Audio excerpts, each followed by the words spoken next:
আবার অনেকে দূর থেকে এসে আমাকে জড়ায় ধরতেছে, বাসা থেকে এইভাবে দিচ্ছে, হাত নাড়ানাড়ি করতেছে, আমি বলতেছে জয় হবে জয় হবে। এখন এখানে যদি নিরাপত্তাটা থাকতো এই ধরনের হত্যাকাণ্ড হতো না। পাশে যে চায়ের স্টল গুলো আছে, বাসা বাড়ি রয়েছে, ওইখানে মানুষের সাথে হাত মিলাচ্ছি, তো অনেকে বলতেছে যে আমাদের সাথে তো কেউ হাত মিলাচ্ছে না, আপনি এসেছেন, আপনি পরে আসবেন। আমি বলছি হ্যাঁ, আবার পরে আমি আসবো। আবার অনেকে দূর থেকে এসে আমাকে জড়ায় ধরতেছে, বলতেছে তোমাদের জন্য আমাদের দোয়া রইলো।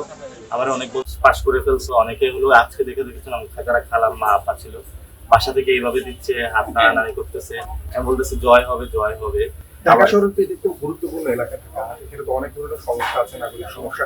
এই সমস্যা সমাধানে কি ধরনের প্রতিশ্রুতি আপনার পক্ষ থেকে? সমস্যা কিছু আমি মহল্লা ভিত্তিক কিছু সমস্যা আছে, আর এমনি সমস্যা হলো আমাদের নিরাপত্তা।